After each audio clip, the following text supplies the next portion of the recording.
Halo sahabat Becik, hari ini saya sedang bersama siswa-siswa dari PKBM Pialang Becik. Jadi kita hari ini akan ngobrol-ngobrol, saling cerita tentang pengalaman belajarnya ya. Tapi sebelum itu kita kenalan dulu satu persatu. Kita mulai dari paling ujung. Oke, perkenalkan nama aku Ella Aprilia. Aku lulusan Pialang Becik tahun ini dan next aku bakal lanjut di STT Reform Indonesia di Jaksel di Pancoran. Nama saya Vela, saya lulus tahun ini juga dan mau lanjut di UT jurusan Guru PAUD. Halo, kenalin nama aku Gracia. Aku lulusan Pialang Becik tahun 2023 dan selanjutnya aku bakal lanjut di Universitas Negeri Semarang jurusan Pendidikan Seni Rupa. Halo, perkenalkan nama aku Patricia. Aku juga lulusan Pialang Becik tahun ini tahun 2023 dan aku akan lanjut ke STT saat di Malang. Halo, perkenalkan nama aku Damaris. Aku lulusan PKBM Pialang Becik tahun ini, mau melanjutkan di UNY jurusan Pendidikan Tatap Muka. Oke. Jadi kalian berlima ini yang aku tahu kalian berada di satu tempat yang sama ya untuk belajar. Namanya apa? Rumah bersama itu di Purwokerto. Jadi itu adalah sebuah pondok ya? Asrama untuk tempat kalian belajar. Nah, memang kan di Pialang Becik itu belajarnya memang menyesuaikan siswanya ya. Nah, kalian memilih untuk belajar di sana. Nah, aku pengen tahu kegiatan kalian selama di sana tuh apa aja. Berarti kalian 3 tahun ya di sana? Selama SMA ini, selama pakai C, selama 3 tahun berarti kegiatan kalian tuh apa aja sih? Cara belajar kalian itu seperti apa? Apalagi kan kemarin abis UK ya, sekalian pasti ngerjainnya rame-rame. Terus apa aja sih yang dipersiapkan buat lanjut ke perguruan tinggi? Cerita kenapa sih kalian milih cara belajar yang seperti ini? Kenapa kalian mau melanjutkan? Tadi udah sempat disinggung ya, kalian lanjut kemana aja? Ini kan beda-beda semua. Jadi aku pengen tahu ceritanya. Jadi kalau di asrama itu biasa kegiatan itu ya kayak di rumah sih sebenarnya, kayak di rumah biasa. Kita bangun pagi, terus habis itu kita berdoa, terus makan. Kita biasa makan bareng, kayak satu meja makan gitu. Terus habis itu kita ada kegiatan kerja praktis. Jadi kita biasa kayak bersih-bersih rumah gitu, kayak nyapu. Terus setelah itu kita bersih-bersih, udah gitu kita belajar, baru habis itu mulai belajar. Nah, yang belajar itu kita diajarnya sama Bu Magda sendiri. Diajarinnya apa biasanya? Pelajaran biasa, ada pelajaran bahasa Indonesia. Oh, berarti emang ada kelasnya ya? Iya, ada kelas. Kita bikin jadwal gitu per hari. Itu gitu. rutin setiap hari? Iya, setiap hari. Kalau kamu sendiri sukanya apa? Aku sukanya ada kelas potensi diri gitu kan. Kayak, nah aku kan potensi dirinya menggambar. Aku suka kelas menggambar. Gambar apa? Gambar, waktu itu aku ada proyek potensi diri gitu, gambar orang lagi nari, tapi kayak harus yang mencerminkan apa ya, kebudayaan gitu. Jadi aku gambar orang lagi nari tarian Jawa, terus latarnya itu pakai batik Megamendung, pakai batik Megamendung gitu. Terus ada gamelannya juga. Menurutmu dari apa yang kamu suka tadi gambar seni rupa ya? Itu kalau di pandanganmu itu akan membawamu kemana? Nanti sih kedepannya aku ada rencana, kan aku di bidang pendidikan ya. Aku pengen bergerak di bidang pendidikan. Terus aku juga karena ada ketertarikan di bidang editing, jadi aku mau belajar untuk jadi editor, jadi ilustrator. Oke, coba kita geser dulu ke teman-teman yang lain. Oke, tadi kan udah kan. Jadi kalau di rumah bersama itu kesehariannya ya kayak daily experiment gitu. Kalau mau soal belajar biasanya ada ditentuin kan. Jadwal itu biasanya ditentuin sama Bu Magda 1 minggu. Jadi misalkan hari Minggu itu ditentuin buat minggu ke depan. Begitu. Soal kebanyakan sih sama Bu Magda. Tapi kalau malam Bu Magda biasanya kasih kita waktu buat self study. Itu buat potensi diri dan lain-lain. Kalau aku sendiri, aku ambil potensi diri beberapa dalam 3 tahun ini. Aku ambil tari, seni musik, biola, juga ada beberapa review soal buku, juga PowerPoint dan lain-lain. Biasanya itu buat ngisi aja sih, ngisi potensi diri begitu. Kalau kegiatan berarti kan self study ya, berarti semuanya juga jalanin ya? Iya. Itu ada laporannya atau emang bukan laporan, tapi ada pilihannya atau kalian ya sesuka kalian aja? Kalian sukanya apa? Apa yang kita tertarik sih, Kak? Oh, berarti tiap anak beda-beda ya? Iya. Berarti bener-bener sendiri ya belajarnya? Iya. Oh, menarik. Kamu lanjut jurusan? Teologi. Teologi. Kenapa milih itu? Karena aku tertarik di bidang public speaking juga pengajaran gitu sih Kak. Terus aku lebih tertarik lagi sama gereja-gereja gitu, karena kan gereja banyak alirannya nih. Jadi aku kepengen tahu sih gimana apa aja yang ada di dalam gereja itu, gimana mereka pengajaran di dalam gereja-gereja gitu. Jadi emang proses belajar kalian sebenarnya alurnya sama ya, cuma yang Iya. dipilih beda-beda. Iya. Kalau kamu apa? Ya sama kayak teman-teman ikut pelajaran lain sebagainya, tapi aku lebih suka di bidang seni rupa, suka buat kayak kerajinan tangan gitu, kayak contohnya makramen waktu itu, terus lampu tidur dan lain sebagainya. Pas lagi belajar itu aku nemu nih kayak kok anak-anak bisa juga nih buat kayak ginian, buat kesenian buat anak-anak gitu. Tapi kamu ngambil kuliahnya ambil jurusan PAUD ya? Kenapa? Padahal kamu sukanya seni ya? Suka anak kecil juga sih. Nah, tapi ngajar juga pakai seni kok. Iya. Oke, terima kasih. Kita geser ke sebelah kiri. Ya kalau aku juga sama sih, kurang lebih kan kita satu rumah juga kan. Jadi jadwalnya juga sama, pagi kita bangun pagi, terus habis itu kita baca Alkitab, kita berdoa, terus kita makan pagi bareng-bareng, terus setelah itu kita belajar masing-masing, kerja praktis dulu, terus habis itu baru belajar masing-masing atau belajar bersama. Kayak tadi yang Gracia bilang juga, kita belajar bahasa Indonesia, kita belajar mata pelajaran kayak anak sekolah biasa. Terus kalau malam kita juga ada self study, kita belajar tentang potensi diri kita masing-masing. Gitu sih, itu jadwal biasanya. Kamu self study-nya apa? Kalau aku ambilnya di bahasa. Bahasa apa? Iya, kayak aku ambil bahasa Jepang, bahasa Inggris, terus juga di akhir tahun aku ambil bahasa Yunani. Berarti kamu lanjutnya jurusan apa? Teologi. Teologi juga sama kayak Ella ya? Iya, sama. Oke. Terakhir. Ya kurang lebih sama kayak teman-teman gitu, kegiatan kita sama. Jadi kita kan ke satu rumah. Dan ketika potensi diri, aku sendiri lebih tertarik ke bidang tata boga masak kayak gitu. Proyek akhir gitu masak kayak bikin pizza, terus bikin macam-macam olahan gitu. Karena orang tuaku juga kan buka catering gitu. Jadi ngeliat tuh seneng gitu. Jadi dari situ mengembangkan apa yang ada dalam diriku gitu. Makanya aku mau masuk ke pendidikan tata boga. Nanti kan bisa mengajar juga, nanti bisa dikembangkan lagi, bisa buka usaha. Kayaknya ini tukang masak ya? Kalian tukang makan ya? Kompak lagi jawabnya. Ini kayaknya Kak Belas dimasakin deh. Ada chefnya. Ngomong ada ya. Oke, berarti kalian selama 3 tahun bareng-bareng serumah. Terus sekarang setelah ini kalian akan berpencar satu sama lain, mengejar tujuan masing-masing. Sekarang setelah lulus dari rumah bersama itu, apakah ada terusan kayak ada pendidikannya lagi, atau kalian apa yang kalian dapatkan selain ilmu ya? Ilmu pasti kalian dapat. Apakah kalian masih menjadi bagian, masih terikat di sana, atau masih bisa berkegiatan di sana, atau seperti apa? Ya ilmu ya pastinya.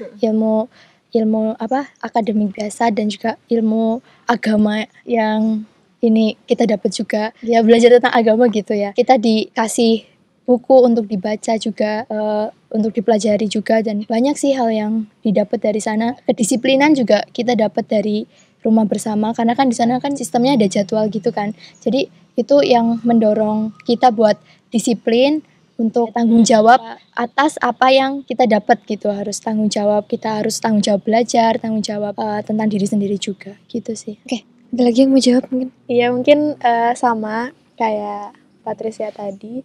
Lalu kita juga setelah lulus tuh nggak yang langsung lupa gitu sama asrama. Jadi Bu Magda sendiri tetap jalin komunikasi sama kita walaupun jarak jauh, karena kita kan beda-beda kota gitu. Tapi Bu Magda tetap bimbing kita juga dengan via komunikasi gitu, lewat WhatsApp dan lain-lain. Jadi tetap dibimbing sama Bu Magda. Berarti memang baiknya begitu. Iya. Tadi nyinggung soal buku. Tadi kalian abis ngobrol-ngobrol sama Pak Aris ya? Iya. Terus kalian diminta untuk memilih masing-masing satu buku. Ini aku lihat bukunya beda-beda ya. Iya. Gak ada yang sama soalnya.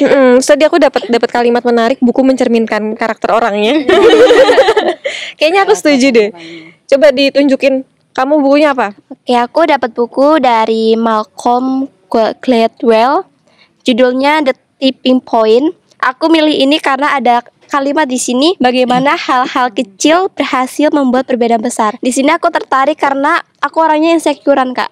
Aku merasa apa yang aku lakukan itu apa sih, buat apa gitu. Karena aku merasa kecil, nggak berdampak besar bagi orang-orang dan sekitarku.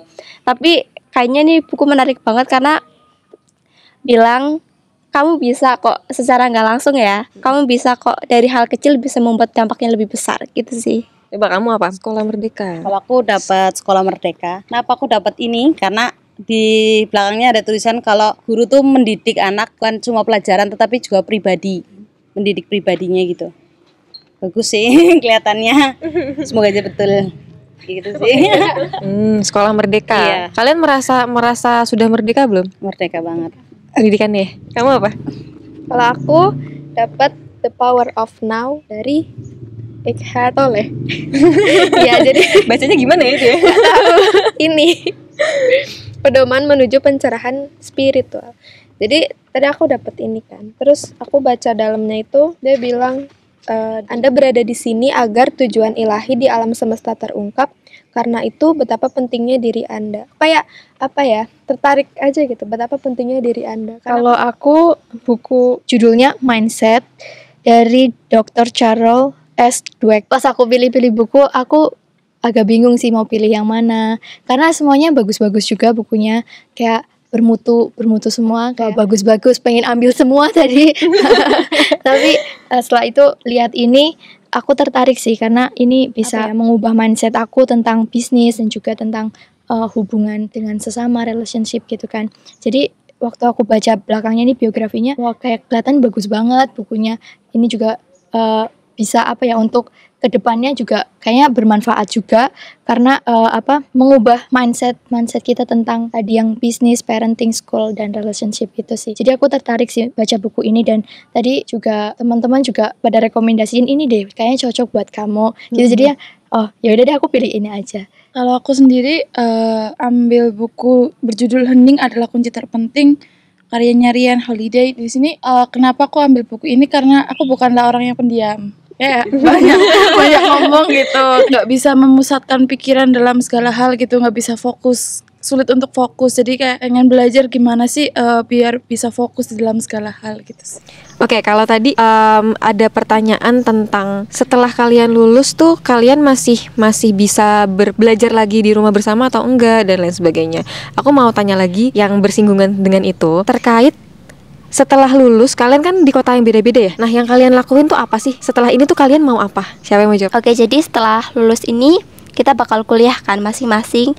Next ada yang di rumah, ada yang ngekos, juga ada yang masuk asrama lagi. Nah, tapi terlepas dari itu, setelah kita habis lulus dari rumah bersama, kita tetap terikat dengan rumah bersama, baik dalam yayasannya maupun dengan Bu Magda selaku pemimpinnya.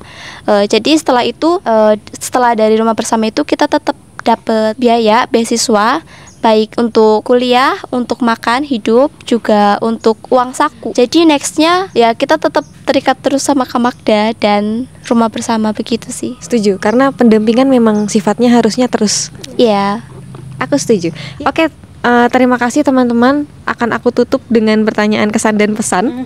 Biasanya aku nanyanya harapan tentang pendidikan, tapi tadi sudah cukup menjawab tentang langkah kalian selanjutnya, itu sudah cukup menjawab. Jadi aku akan meminta kesan dan pesan kalian untuk rumah bersama, untuk Piulang Becik, untuk boleh juga tentang pertemanan kalian selama 3 tahun ini. Pasti banyak banget suka duka, berantem dan lain-lain ya. Pasti banyak ya. Pasti, aku percaya itu.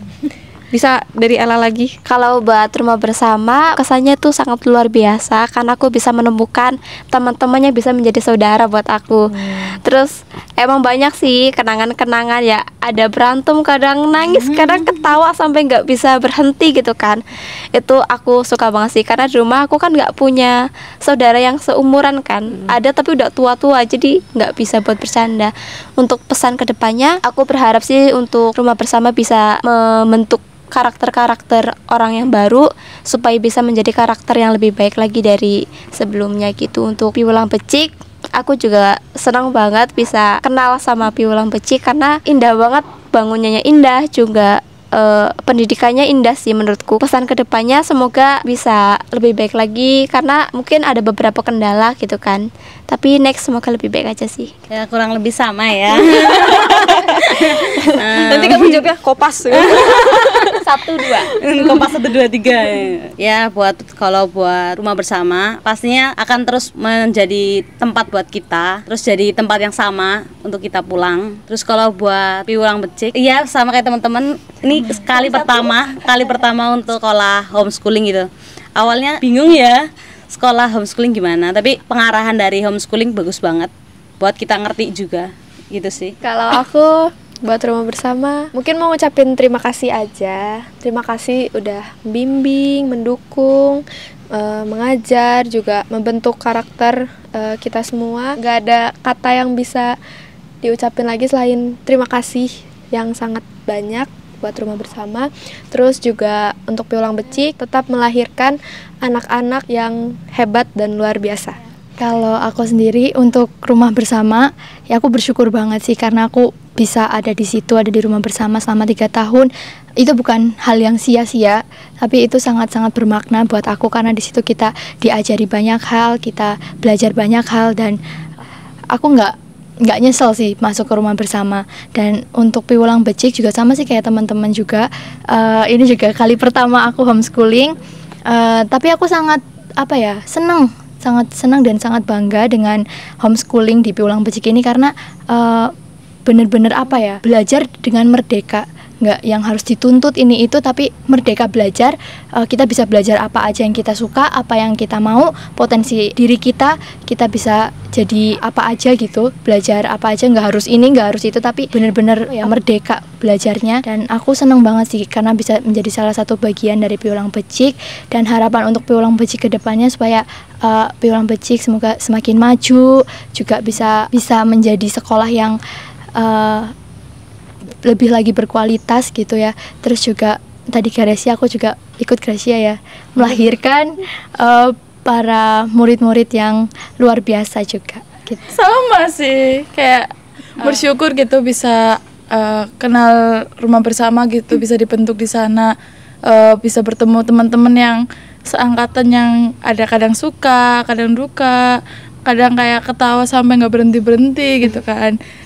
Merasakan gimana indahnya punya temen yang seumuran gitu, karena di rumah emang anak tunggal, jadi kan nggak punya saudara yang seumuran, nggak ada yang diajak cerita gitu. Terus bersyukur juga bisa belajar di PKBM Piulang Becik ini untuk kedepannya biar Piulang Becik itu semakin melahirkan generasi yang hebat dan semakin berkualitas. Lahiran semua ya. Oke, tapi yang mau aku sampaikan adalah semakin maju dan berkembangnya rumah bersama dan Piulang Becik, itu salah satu alasannya adalah adanya kalian. Jadi selain kalian berterima kasih sama 2 tempat naungan kalian, kita juga berterima kasih sama kalian. Jadi setelah kalian lulus, kalian tetap jadi bagian dari Piulang Becik. Jadi semoga lancar apa yang kalian lakuin setelah ini. Semoga kalian tetap bisa pulang ke rumah dalam artian berkumpul lagi berenam, yang satu nggak ada. Bisa pulang ke rumah, bisa tetap berteman dengan baik. Aku tunggu kabar-kabar baik dari kalian selanjutnya, oke? Terima kasih sudah mau ngobrol-ngobrol, udah berkunjung jauh-jauh. Nanti kita ketemu lagi kapan-kapan. Oke teman-teman, terima kasih sudah menonton. Sampai jumpa.